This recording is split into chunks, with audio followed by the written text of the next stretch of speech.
vous êtes bien sur la bonne chaîne, c'est bien un haul, même s'il y a des livres, là, lus, dont j'ai parlé dans mon vlog de la semaine. Mais vous n'êtes pas là pour ça. On va commencer par la réception de mes commandes AliExpress et Temu. Donc on voit déjà une partie. En fait, c'est une spéciale pour ça. Tous les petits U comme ça, puisque j'ai commencé à faire des boucles d'oreilles et je me suis aperçu que ça tenait avec l'anneau, enfin l'accroche pour les oreilles, le design s'accrochait avec ce genre de petit accessoire. Donc j'ai fait le plein. J'ai aussi fait le plein d'anneaux, hein, forcément. Donc là les anneaux ovales, en doré, en rose gold. Là c'est encore des U. Et puis j'ai fait le plein de tiges multicolores de différentes tailles, comme ça au moins je ne suis pas en rade. Bon par contre, oh là, c'est un petit peu tordu, il va falloir faire un peu de tri. Autres petits achats, ça date de la semaine dernière. Nous avons fait une brocante et il y avait une dame qui vendait des cartes à broder. Donc j'ai pris pas mal de modèles, je vous les montre. Donc, comme j'ai pris beaucoup de choses, elle m'a fait un prix, la dame. Donc ça, pour ceux qui ne connaissent pas, c'est des cartes en papier, déjà pré-perforées avec un design. Et puis, vous passez avec un fil et une aiguille. Mais le fil, c'est des écheveaux de chez Dim, par exemple. Et non, c'est pas Dim, je sais plus le nom. Bref, c'est pas grave. Et en fait, il faut vraiment un fil fin, puisque vous repassez quand même plusieurs fois. C'est pas du tissu, donc bon, la carte, elle peut craquer, quoi. Voilà, donc vous voyez les petits modèles d'exemple ici.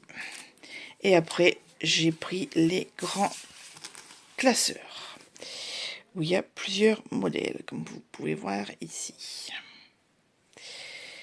Donc, nous avons celui-ci, 3D Stitching.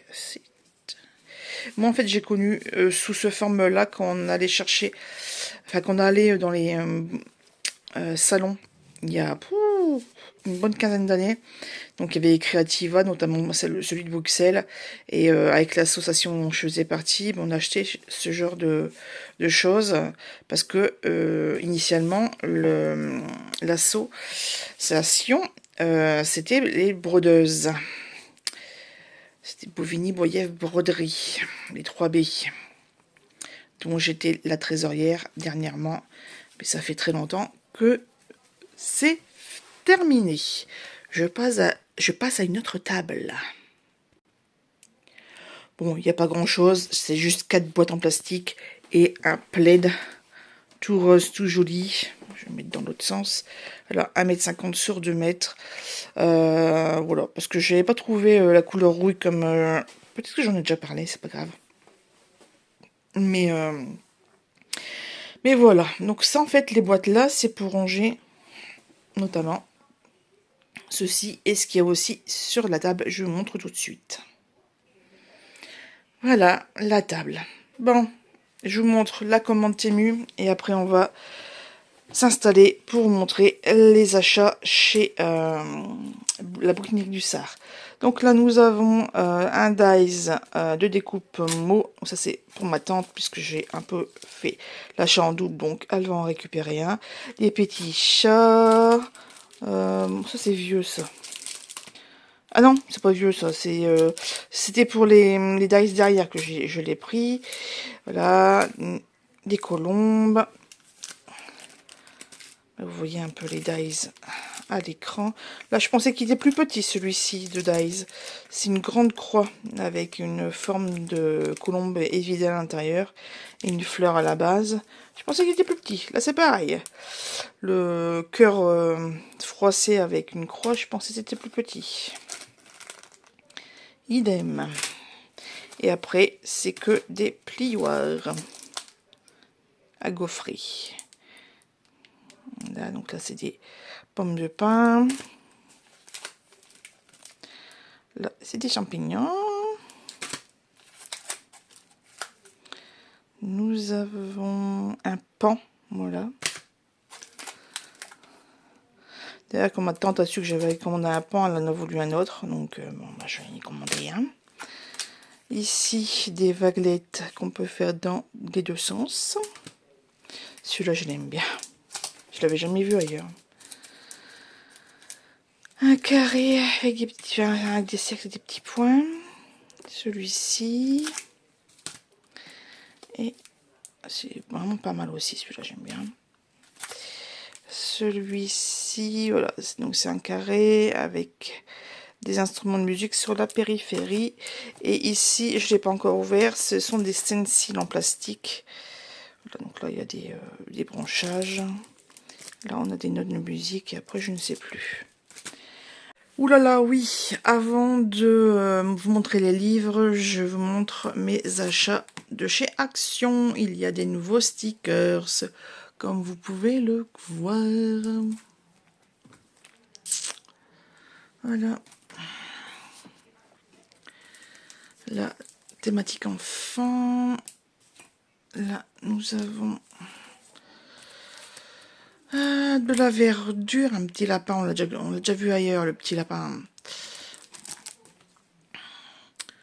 Mais bon, il y a des petites choses sympathiques comme la petite théière ou la boîte à lettres ici, elle a l'air bon sympa.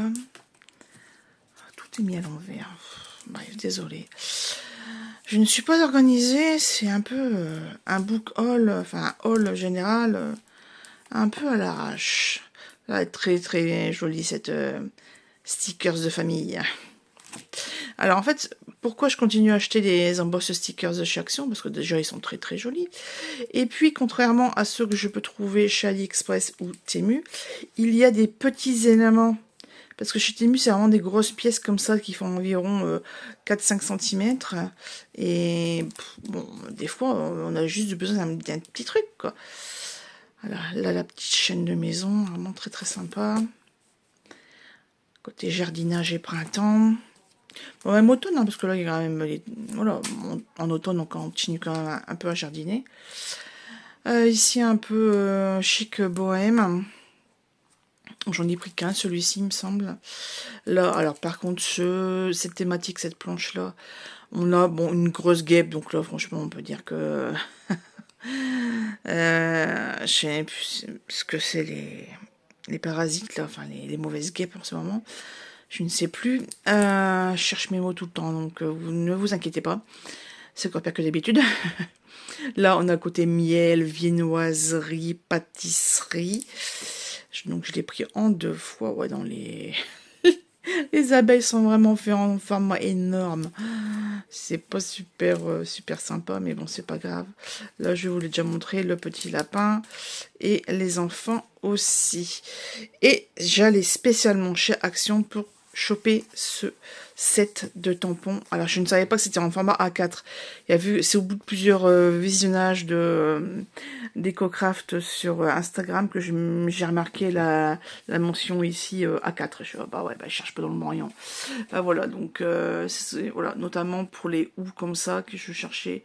Bah, voilà, et franchement, les fonds sont superbes par rapport, enfin, moi c'est ce que je cherche par rapport aux autres blocs. Et dans les grands blocs, normalement je ne devais pas en prendre, mais bon, celui-ci je me dis il y a quand même beaucoup de fonds qui sont vraiment sympathiques et qui sont pas forcément que pour Noël. Donc, donc j'ai pris quoi. Voilà, je me suis encore fait avoir. Hop. Vous voyez par vous-même un petit peu.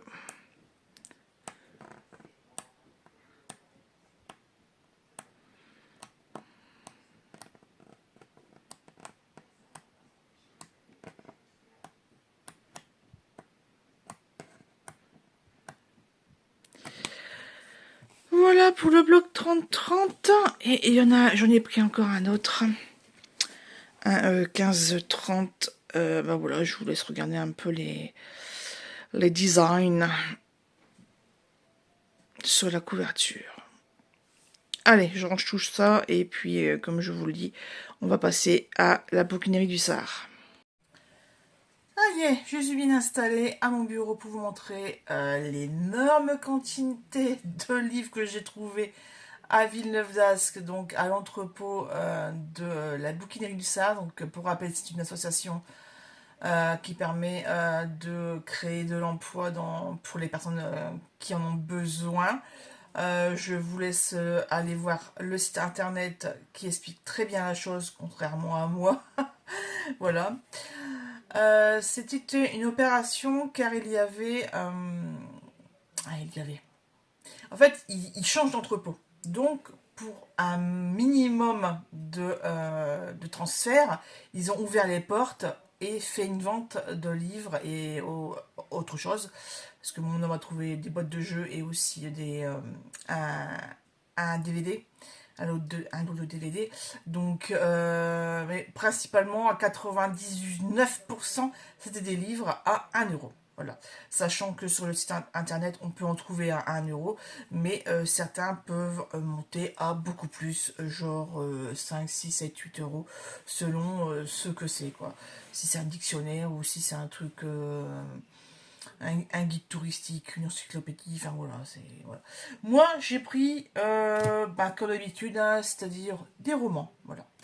On va commencer par les poches. Je les ai rangées par maison d'édition. Donc pareil, oh là, désolé si je bégaye, si je cherche mes mots, mais en ce moment c'est un peu le brouillard mental. Hein. Donc, on va commencer par un très très coloré, comme ça sera fait. Là c'est la... Alors, aux éditions Le Livre de Poche, nous avons Catherine Pancol avec Eugène et moi en édition illustrée. Donc là, franchement, je ne connaissais pas du tout. Et en plus, je ne sais pas si vous allez voir la caméra, mais il est un peu... Ah non, pas là. Ah, si, si, si. Il y a le petit cactus qui est en glossy. Et à l'arrière, c'est vraiment très, très glossy, glossy. Voilà, je ne sais pas si on le voit un peu beaucoup à l'image. Je ne sais pas du tout. Alors, ce que ça raconte. Je vous lis la quatrième. Catherine la blonde et Eugène la rousse n'ont rien en commun. Si ce n'est leurs 20 ans et un mot d'ordre, sans risque, la vie est trop triste. C'est hyper mystérieux. Voilà. Ensuite, toujours au livre de poche, un livre de Laurie Colwyn, Famille, Tracas et compagnie. Jane Louise, juive new-yorkaise de 40 ans, vient d'épouser Teddy, issu d'une grande famille de la Nouvelle-Angleterre. Mais un mariage heureux, un mari charmant et un travail créatif ne mettent pas à l'abri des questions existentielles. Je dis rien de plus. On passe chez Point. Alors désolé pour les variations de lumière, c'est simplement le soleil et la nuage. Voilà, on est un petit peu en octobre. Hein. Chez Point, nous avons Patrick Graville avec Graville. Falaise des fous. Dans la splendeur des falaises d'Étretat, un jeune homme rencontre Monet. Cet hiver 1868, quel que soit le temps et les humeurs de la mer, le peintre est à son chevalet. C'est la naissance de l'impressionnisme. Sous les yeux et la plume du narrateur, les artistes défilent. Manet, Courbet, Flaubert, Hugo, Maupassant, tous portés par une énergie fulgurante et lumineuse à la pulsion de la création, tous possédés par une belle folie. Voilà. Des gens célèbres, de la créativité, et puis un monde totalement différent de ce qu'on connaît maintenant. Là, c'est de l'intelligence et de la création naturelle. Parce que l'IA, moi, j'en peux plus. Je n'utilise pas, mais on en parle partout. Et moi, ça me gave, mais alors à un point. Voilà. Toujours chez Point. Zoé Shepard. Alors elle, je l'avais déjà lu avec Absolument débordé. Et là, c'est Ta carrière est finie. Il me semble que c'est le 2e tome sur 3. Je vous lis la 4e. Parce qu'elle refuse une opération contestable montée par sa mairie, Zoé est placardisée. Avec un humour féroce, elle décrit l'odieux processus d'isolement, dossier retiré, connexion internet et téléphone bloqué. Être au placard, c'est comme avoir la grippe porcine. Vous devenez le sujet de toutes les conversations, mais tous les collègues vous évitent par peur de la contagion. Après le succès d'Absolument débordé, où elle révélait les dérives d'une collectivité territoriale, ce qui lui a valu 4 mois de suspension, Zoé Shepard récidive. Dans ce nouveau pamphlet, elle dénonce le gaspillage délirant de notre système. Je ne sais pas ce qu'elle est devenue, cette dame. Ça serait un petit sujet à creuser. Là, on passe chez les éditions France Loisirs avec les collections Piment. Un que je ne connais pas du tout, donc c'est Angélique Hérault avec Paumé, trompé, mais je me soigne. Et voilà, retour à la case départ. Ariel avait tout pour être heureuse, un appartement de princesse, une carrière de star internationale et le fiancé parfait. Pourtant, il lui a suffi de quelques heures pour tout perdre. Elle s'est alors résignée à retourner dans son village natal où elle n'avait pas remis les pieds depuis des années. Mais elle, qui pensait pouvoir se la couler douce, se retrouve à devoir travailler dans l'usine familiale. J'arrête là. J'aime pas lire les quatrièmes de couverture en entier parce que quelquefois on est bien spoilé. D'ailleurs, c'est... comment elle s'appelle C'est pas Stéphanie, c'est... Je sais plus. Bref. Sève, voilà, Séverine, qui en parlait. Elle fait, ouais, surtout ne lisez pas la quatrième, ça spoil un truc. Enfin bref, qui se passe. Non, c'est pas... c'est Amélie. Et qui dit, ouais, il y a un truc qui se passe à la page 350, quoi. J'étais quasiment à la fin du bouquin, ça vient sûrement d'arriver. Ici, nous avons un Sophie Jomain. J'ai beaucoup aimé la couverture, donc je sais pas, même si je les ai en numérique, allez, ça va. Les personnages s'éveillent sous les flocons. Voilà, donc idéal pour cette future période de Cold Winter Challenge. C'est dans 3 mois, mais on y pense quand même, hein. Oh bah là, non. C'est Noël, je vais pas le lire. Alors, tant pis hein, pour ceux qui voulaient, mais bon. Allez, on passe à une des plus grandes tours. Oui, c'est une tour. Pocket, la maison d'édition Pocket. Alors, ici, il pourrait très bien aller avec le petit chai latte pour le pumpkin. Il s'agit d'un livre de Władysław Spilsman, le pianiste. Voilà, donc là, on a bien les couleurs marron. Ça fait un peu désordre. Voilà, je vous lis la quatrième. Septembre 1939, alors que Varsovie est écrasée sous les bombes allemandes, les accords du nocturne en ut dièse mineur de Chopin s'élèvent à la radio nationale. L'interprète s'appelle... Ah ouais, c'est écrit par lui-même, d'accord.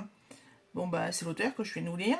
Il est juif, pour lui c'est une longue nuit qui commence. Une longue nuit dont l'issue aurait pu être la mort sans un officier allemand.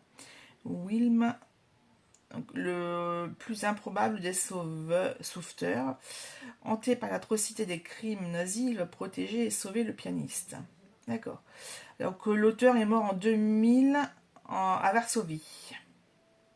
A une carrière internationale de compositeur et de pianiste. Il aura fallu plus de 50 ans pour que l'on redécouvre enfin ce texte sobre et émouvant.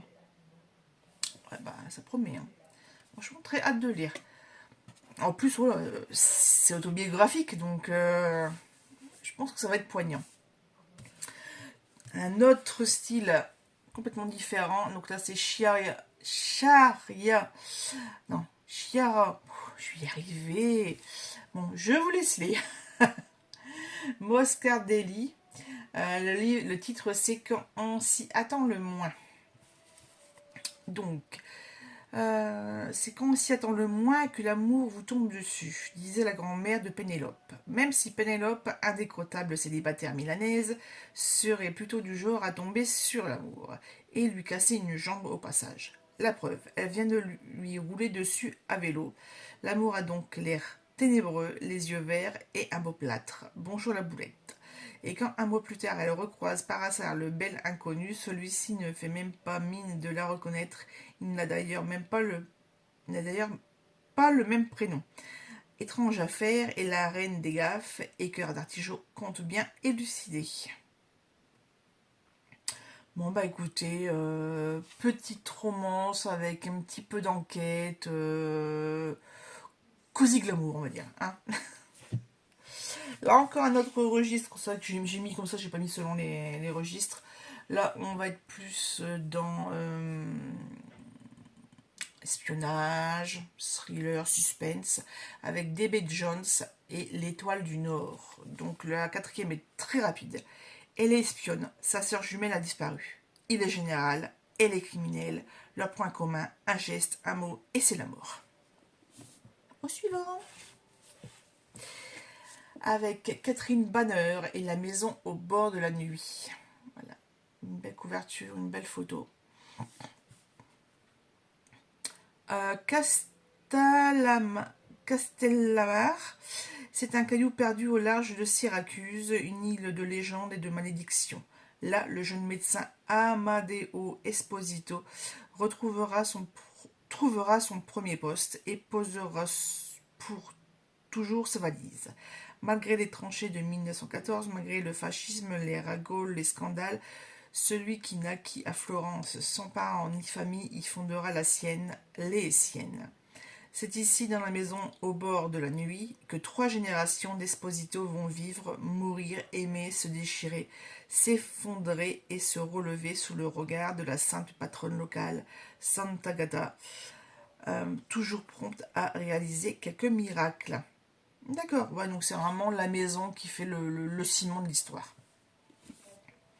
Une très connue, alors celui-là franchement c'est parce que j'ai les autres titres en poche et que celui-ci je l'avais en grand format, donc je suis bon allez pour 1 € je le prends, comme ça le grand je pourrais le revendre ou faire plaisir à quelqu'un et puis voilà, comme ça au moins tout est au même endroit, on cherche pas après. Donc Miss Alabama et ses petits secrets de Fanny Flagg. Là on passe au suivant, j'ai pas envie de lire de toute façon c'est la suite de... c'est peut-être pas la suite. Bon, j'oublie quand même. Je pensais que c'était la suite des beignets de tomates vertes, mais je pense pas. Il est loin le temps où Maggie représentait fièrement l'Alabama au concours de Miss America. À 60 ans, fatiguée, elle pense avoir connu le meilleur de la vie et s'apprête à mettre fin à ses jours sur la pointe des pieds, sans gêner personne. Seulement, il fallait que Brenda téléphone à ce moment-là. 2 places pour un spectacle de derviche tourneur, je sais pas ce que c'est, dans 8 jours, ça ne se refuse pas. Pour faire plaisir à son amie, Maggie accepte de retarder l'échéance d'1 semaine. Et ces quelques jours vont lui montrer que l'existence a encore beaucoup plus à lui offrir qu'elle ne le croyait.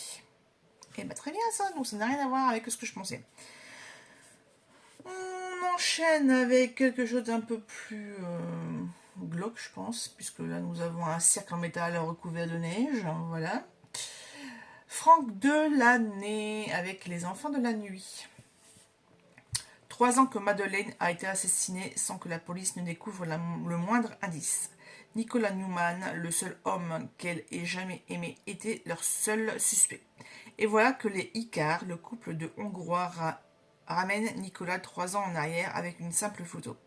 Dessus, une tour Eiffel en améthyste, celle-là même que le tueur avait dérobée à Madeleine, un objet unique auquel elle tenait par-dessus tout, une piste vers le passé d'une femme dont il ne savait en fait rien, une plongée dans l'horreur d'une des périodes les plus sombres de l'histoire.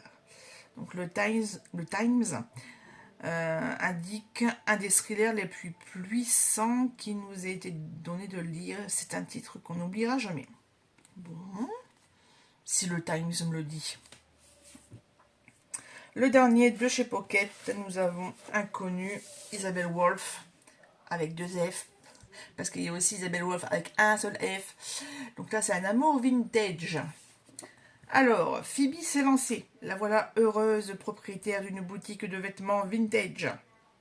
Des sacs dont les poches renferment des secrets, des accessoires de stars, des robes acidulées qui feraient sourire n'importe qui. Phoebe en a bien besoin. Elle vient de perdre sa meilleure amie et de rompre ses fiançailles. Entre la joie d'avoir réussi son projet et ses déboires personnels, son cœur balance. J'en dis pas plus. Vous voyez, on est déjà sur pas mal de bonnes lectures.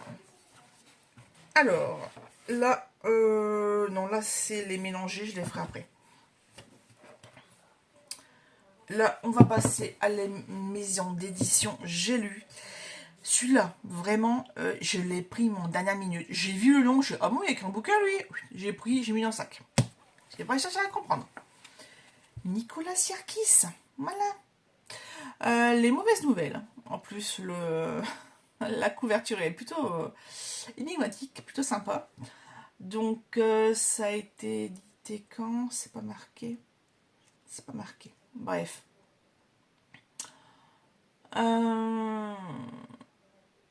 Il est le fondateur et l'âme d'Indochine, le plus célèbre des groupes de rock français, dont il écrit, compose et interprète les chansons.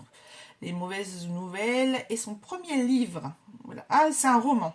C'est un roman. Donc les nouvelles, c'est voilà. Alors la quatrième de couverture commence par Bonjour. Je crois que j'ai une mauvaise nouvelle pour vous, pour moi aussi d'ailleurs.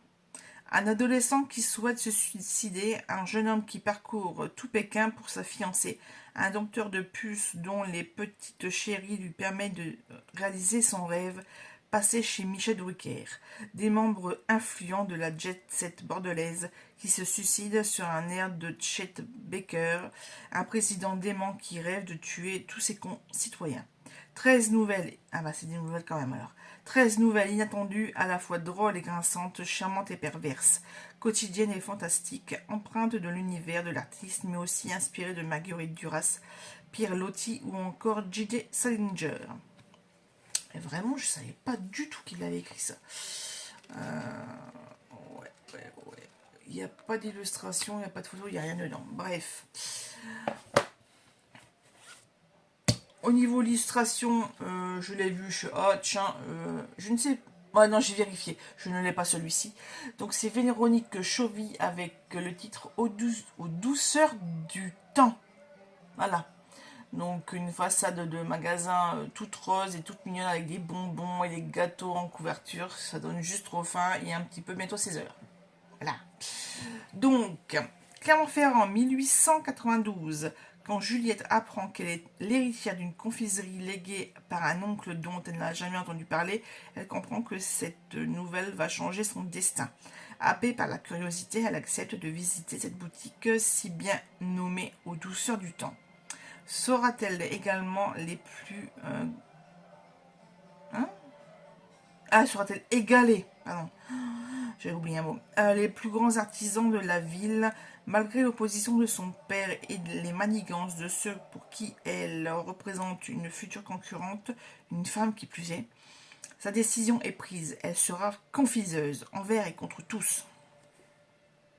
Girl power! Alors moi qui ai travaillé dans une boutique du bonbon, je faisais juste de la vente, il n'y avait pas de fabrication, mais ça me parle. Ensuite, ici, nous avons une très belle couverture également, toute de rose vêtue, avec un titre de Bernadette Pécassou, pardon, il y a 2 S, l'impératrice des roses. Voilà, donc, bon, il y a un bandeau, quelque chose de noté dessus. Il n'y a pas de prix. Je vous lis la quatrième. Alba était méconnaissable, tête droite, elle marchait d'un pas sûr, prête à dévorer le monde. Le jour où sa fille est née, Louise a une certitude. Cet enfant aux yeux d'or aura un destin exceptionnel. Orpheline de père, Alba grandit dans la misère, mais son incroyable don la révèle à la haute société. Sur les éventails et les toiles, elle peint les fleurs les plus délicates qui soient. Le tout Paris s'arrache bientôt ses œuvres et la surnomme l'impératrice des roses. Pourtant, la jeune femme souffre, le bonheur lui échappe, car elle ne rêve que d'un seul homme. Cette magnifique fresque romanesque à redécouvrir de toute urgence décrit le combat de femmes pour accéder à la reconnaissance de leur talent dans un 19e siècle où l'art est encore exclusivement masculin. Donc l'autrice Bernadette Pécassou est journaliste et réalisatrice. Voilà. Là, on change d'ambiance puisqu'on part à la montagne. Ah bah mince, ça m'a fait noir. Bon, j'allume, désolé. Voilà.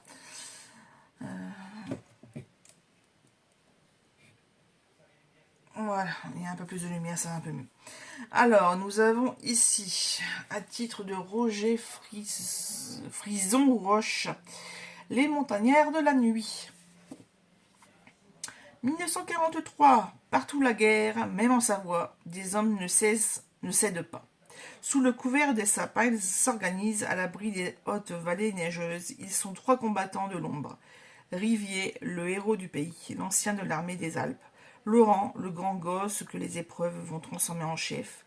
Et Rodriguez, l'espagnol fier et amoureux de la jeune Philo, qui, sous sa beauté délicate, cache un courage de fer. Clandestinement, ils servent tous un idéal et engagent leur vie sans mots inutiles, parfois jusqu'à la mort. Ouh là là. Je lis les quatrièmes, ça me hype, voilà.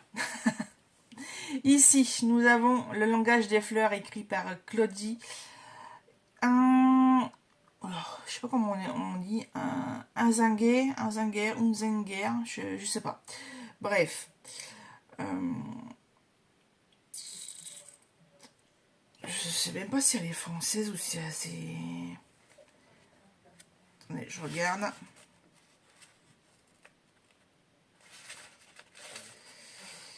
Le deuxième auteur, elle a écrit plusieurs livres. Ça, on dirait qu'il n'y a pas de traduction. Non, c'est tout. Romancière, Zaza quitte Paris pour aller étudier la langue des oiseaux dans les montagnes. Elle n'imaginait pas que le soir même, allumant l'écran, elle allait rencontrer une étrange japonaise dont l'écriture la fascinerait aussitôt par son charme maladroit. Un jour, celle-ci débarque. Elle a peur.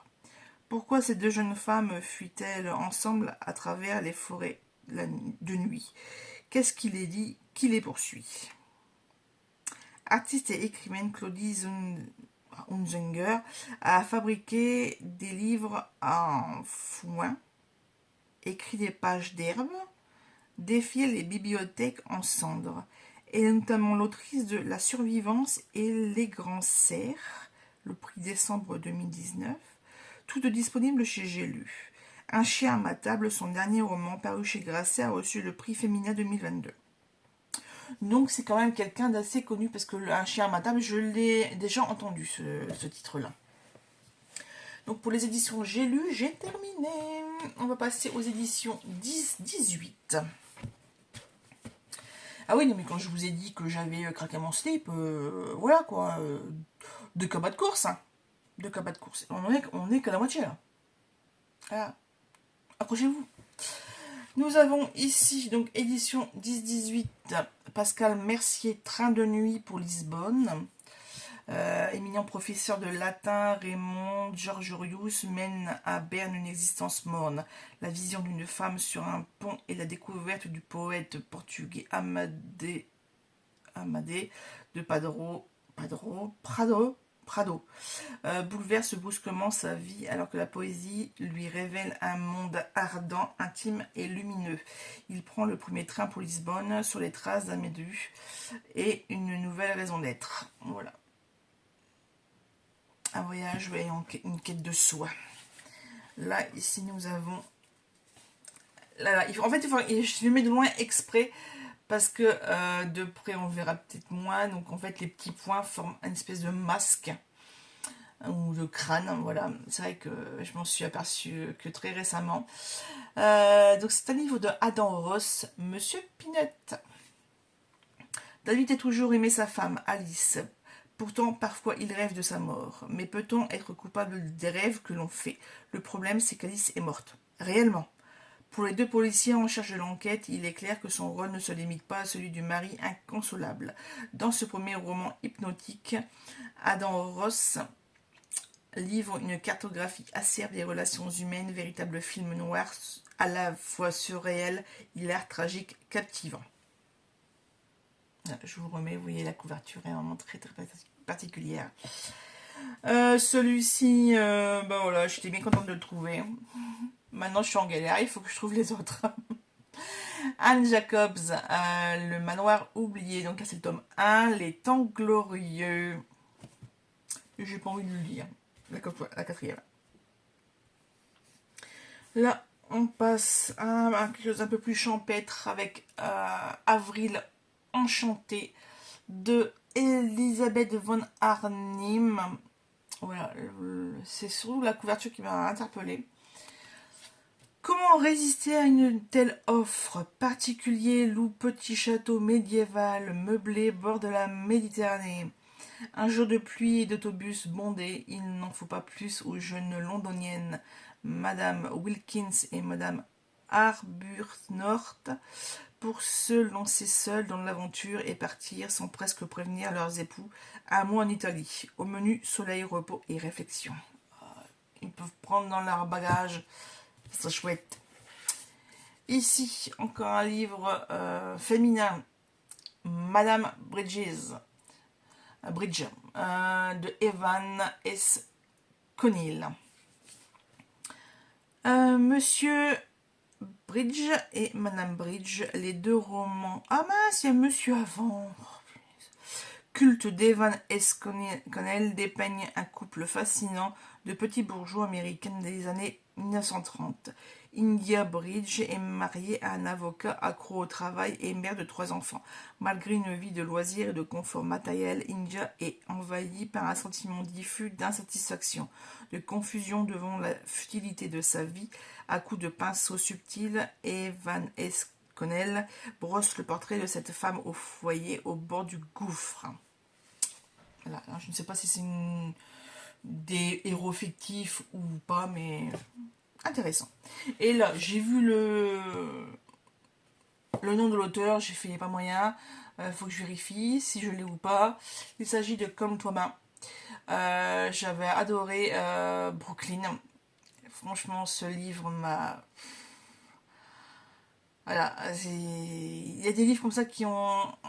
Ils ont un impact, et ben voilà, et le film qui en a résulté pareil. Et là, c'est La couleur des ombres. Alors, une jeune fille hérite d'une maison, un homme contemple une vague, un autre son amant, une femme agonise et un fils se souvient. Tous ont quitté leur famille, leur passé, leur pays. Libérés mais hantés par d'éternels fantômes, ils reviennent parfois contraints à leur terre natale. Un voyage douloureux et vibrant à l'aune duquel chacun mesurera l'épaisseur de son âme. Dans une prose envoûtante, ces 9 récits comptant le moment de basculement où... Oula, bizarre cette phrase. Ou quittant l'ombre de leur exil intérieur, des vies accèdent enfin à la clarté. Ouh. Comment ça, 9 récits? Ouais, donc, ça doit être un roman choral. Ouais, je viens de regarder, il n'y a pas de chapitrage. Ouais, non. Attendez, je revérifie quand même. Je pense que c'est un roman choral. C'est pas comme... ouais, non. Oh, la rue... Ah, je sais pas, il y a quand même des... Je sais pas. À lire. À lire. Nous passons chez Folio. Avec Michel Tournier et Gaspard Melchior et Balthazar. L'épisode des rois mages venus d'Arabie heureuse pour adorer l'enfant Jésus, s'il ne fait l'objet que de quelques lignes d'un seul des 4 évangiles, a magnifiquement inspiré la peinture occidentale. Mais qui étaient ces rois? Pourquoi avaient-ils quitté leur royaume? Qu'ont-ils trouvé à Jérusalem, chez Hérode le Grand, puis à Bethléem? L'histoire et la grande légende étant également muettes, il incombait à un romancier de répondre à ces questions. C'est ce qu'a tenté Michel Tournier avec ce récit naïf et violent qui plonge aux sources de la spiritualité occidentale. En fait, bon, c'est vraiment par pure curiosité celui-ci. Celui-là, je l'ai vu, je fais, il y a un livre. Et là, si vous êtes comme moi, vous avez l'extraterrestre. Par exemple. En fait, j'ai vu ça, j'ai entendu ce son. Et j'ai la soupe aux choux. Non mais sérieux, René Fallet. Et bah, je vais pas le dire parce que voilà. Par contre, il y a eu un prix Rabelais. Voilà, vous connaissez tous, hein. Je vois les images, c'est fou, quand ils sont dehors, quand ils sont en train de boire des chopes de bière et tout, enfin bref. Pouf. Ici, encore une autre. Irène Nemerovitch, le maître des âmes. Ici, nous avons Tracy Chevalier avec Poupée volée. Je connaissais pas du tout ce titre-là. Un manquant. Il m'en manque plus beaucoup. Peut-être un encore.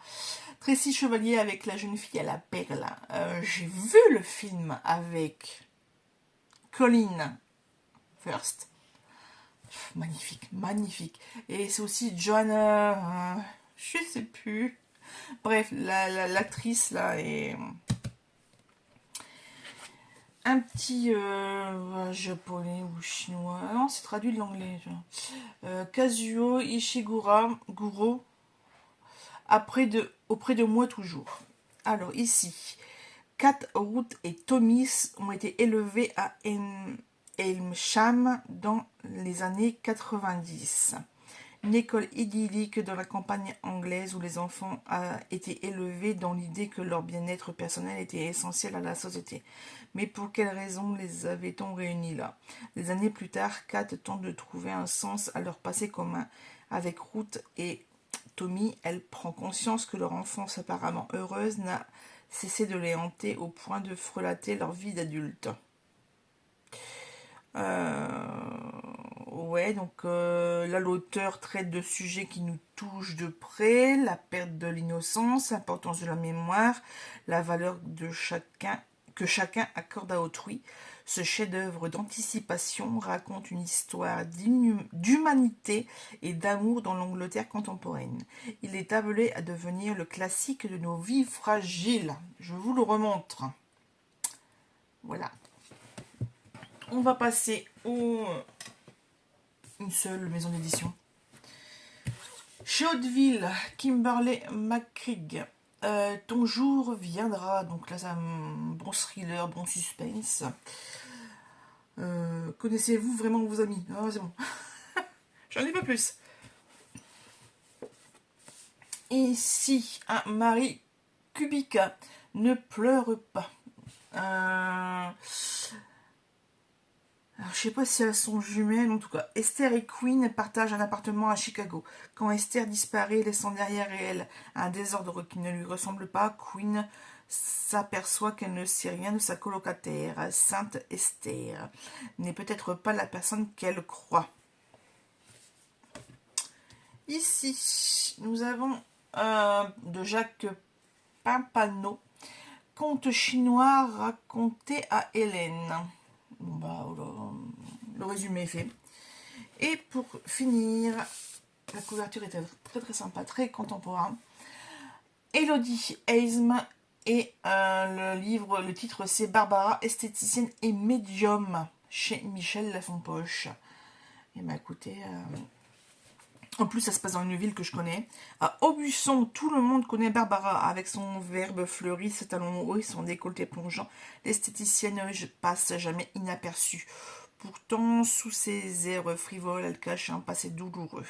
Et quand se déclare subitement d'incontrôlables dons de médium et qui se manifestent que se manifestent des fantômes pour le moins capricieux, son fragile équilibre vole en éclats. Mais Barbara doit accepter l'évidence. Les morts ont besoin d'elle. Elle seule peut les aider à trouver le repos éternel. Et si cette surprenante mission était pour Barbara l'occasion de faire enfin la paix avec son passé. Voilà. Allez, les poches sont terminées. On passe au grand format. Vous voyez, j'ai beaucoup acheté. Une très belle couverture de Minette Walters avec Jane Swift, celle qui guérit. Ça se passe dans le Dorset en 1642. La guerre civile qui oppose royalistes et parlementaires fait rage et rares sont ceux qui optent pour la neutralité. Jane Swift en fait partie. Médecin, elle ne peut pourtant prétendre au titre bien qu'elle ait reçu une formation. Elle a fait le choix audacieux de soigner malades et blessés, quel que soit leur camp. Tandis qu'elle se rend à Dorchester pour soigner le fils de sa cousine, elle fait la rencontre de William Arrière. D'emblée, tout oppose Jane à ce jeune homme aux identités multiples, tantôt valet, tantôt soldat. J'arrête là. La lecture. Ensuite, un acte sud avec Mathias Hénard. Le banquet annuel de la confrérie des Fossoyeurs. C'est quand même une drôle de thématique. Voilà, donc je vais vous lire un peu le début. Pour les besoins d'une thèse consacrée à la vie et à la campagne au XXIe siècle, l'apprenti ethnologue David Mazon a quitté Paris et pris ses quartiers dans un modeste village des Deux-Sèvres. Logé à la ferme, bientôt pourvenu d'une mob propice à ses investigations, s'alimentant au café d'épicerie pêche et puisant le savoir local auprès de l'aimable maire, également fossoyeur. Le nouveau venu entame un journal de terrain, consigne petits faits vrais et mœurs autochtones, bien décidé à circonscrire et quintessencier la ruralité. Voilà. Je sais pas si c'est un truc vrai ou pas, mais c'est son 7e roman en tout cas. Il a grandi dans les Deux-Sèvres. Voilà. Très énigmatique ce livre. En plus, c'est des mots durs à prononcer. Bref, on passe ici chez Pocket Jeunesse, PKJ, là en grand format. Maggie Harcourt et le titre Drama. Comment je suis devenue babysitter de star. Ça a l'air d'être une belle comédie, donc je ne vais pas en lire plus. Un autre de Tracy Chevalier. Je ne savais pas qu'il existait celui-là. Le nouveau. Voilà. Dit le repérera avant tout le monde. Elle en fut très heureuse et figurait l'instant. Elle se sentait spéciale de l'avoir pour elle seule pendant quelques secondes, avant que le monde autour d'eux ne s'arrête et que personne ne s'en remette jamais jusqu'à la fin de la journée. Là, je ne sais pas du tout de quoi ça parle, c'est juste un extrait. Mais c'est pas grave. On prend.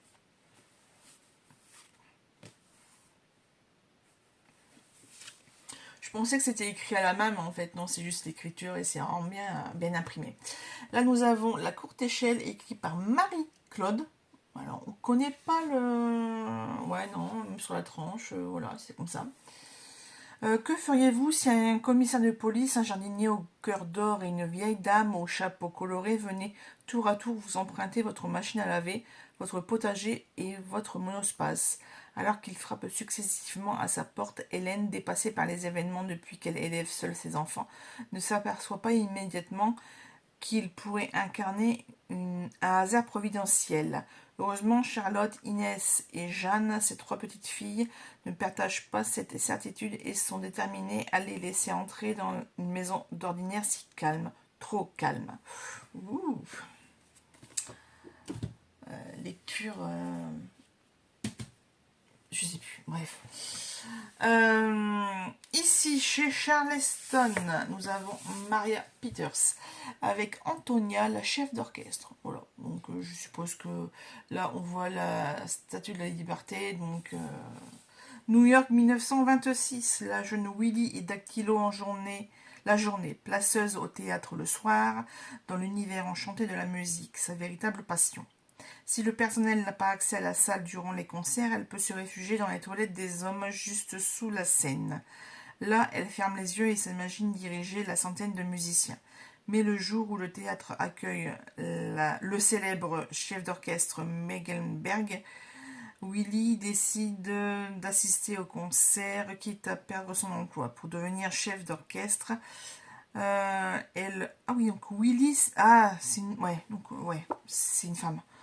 Elle se doit d'écouter les plus grands. Et qu'importe si c'est un métier d'homme, il est impensable et même inconvenant qu'une femme tienne la baguette sur scène. Pour accomplir sa destinée, elle est prête à surmonter tous les obstacles qui se dresseront sur son chemin. La vie exceptionnelle d'Antonia Bricot, la première chef d'orchestre au monde, une femme déterminée à poursuivre sa passion dans un siècle qui n'y était pas préparé. Et ben c'est impeccable ça. J'avais déjà vu des reportages sur les femmes chefs d'orchestre et c'est vrai que c'est pas du tout évident. Ici nous avons un Bernard Pivot. Mais la vie continue. Pas envie.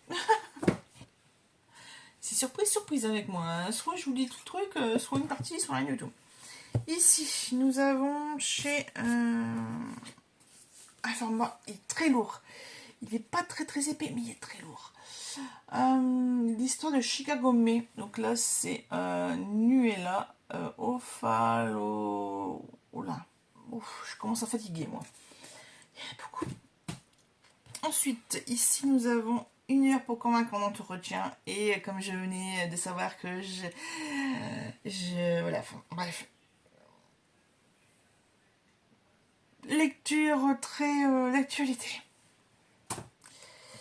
Ça m'avait fait rire, c'est celui-ci. Donc, Les Fellers de Susanna Fogel. Faut y aller, je sais pas comment on dit. Ici, très content de les retrouver celui-là. Franchement, très très. Kérosène de Adeline Dieudonné. Et de la même autrice, La vraie vie. Et il paraît que celui-ci, c'est une pépite. Il y a plein de rebondissements à la fin. On croit que, et en fait pas du tout. Médecins de campagne. J'avais déjà les infirmiers, mais là c'est les médecins de campagne, une vie, écrit par Georges Vieille-Dent. Bon, il a dû bien se rechaigner pour son nom de famille, ce monsieur. Et le dernier, ça y est, on vient à bout de ce haul, de ce book haul, notamment. Le vestiaire américain de Jean Despot. Non, Desportes. Je vais y arriver.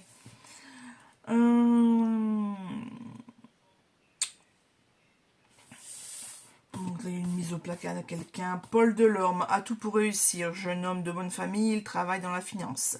Il a jusqu'alors mené une vie confortable, balisée par ses parents, école privée, scout, rallye, prépa, grandes écoles. Il a fait ce qu'on attendait de lui. Maîtrise les codes de son milieu bourgeois et notamment vestimentaire, costume Ralph Lauren, la semaine, polo Tom je sais pas qui, le week-end. Aujourd'hui, il est naturellement consultant à la défense chez McGinley, célèbre cabinet d'audit, et devrait, vers la cinquantaine, rejoindre le groupe des mâles blancs dominants, content d'eux et du sort que l'existence leur a réservé. Mais la découverte d'irrégularités dans le dossier d'un client provoque sa mise au placard. C'est tout un système, toute une éducation qui s'effondre alors. La reproduction implacable et aveugle d'une élite. Une plongée fascinante au cœur d'une classe qui n'aime rien tant que la discrétion pour perpétuer les recettes de sa domination. Ok, d'accord. Donc l'auteur était publicitaire dans les médias. Et il dirige aujourd'hui le magazine d'architecture Sloth et anime une chronique dans l'émission Archibeau sur Paris Première. Bah écoutez... ouais, c'est un autre monde que je connais. Écoutez, moi je vous dis merci et bravo pour avoir regardé la vidéo jusqu'à la fin, parce que franchement, elle a duré un bon petit moment. Sur ce, je vais passer au montage et je vous dis à très bientôt. En tout cas, dernière petite chose, si vous avez déjà lu certains livres, si vous voulez en lire d'autres, on pourrait par exemple faire une lecture commune. C'est une possibilité. Et puis, ou sinon, s'il y a des titres qui vont faire « Ah tiens, ça m'intéresse celui-ci !» Bah voilà, bah écoutez, c'est justement le but des book hauls, c'est de faire découvrir des titres qu'on ne connaissait pas, voilà, qu'on ne s'attendait pas à connaître le quatrième.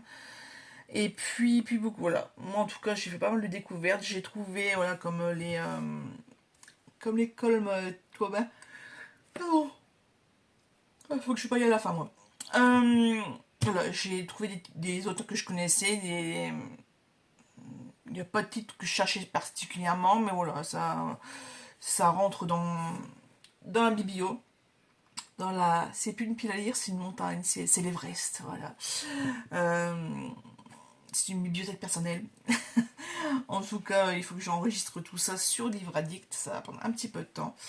Là, comme je viens de faire un gros baillage, un bâillement, pardon plutôt, parle bien français, hein, tu lis beaucoup de livres, il faut quand même parler correctement. J'allais dire, ben écoutez, j'ai de quoi m'occuper la semaine prochaine, et puis en niveau lecture, je ne sais pas. En tout cas, moi je continue le Pumpkin Autumn Challenge, et surtout je commence le challenge Cocooning automnal. On n'entend pas tellement parler de ce challenge. Notamment, je n'ai vu que la vidéo de présentation sur YouTube. Après, c'est vrai qu'on est surtout sur Twitch et sur le Discord. Mais bon, c'est vrai que j'aurais bien voulu voir des piles à lire aussi. C'est quand même 36 items, donc voilà. Écoutez, sur ce, je vous laisse et je vous remercie encore d'avoir regardé cette vidéo jusqu'à la fin.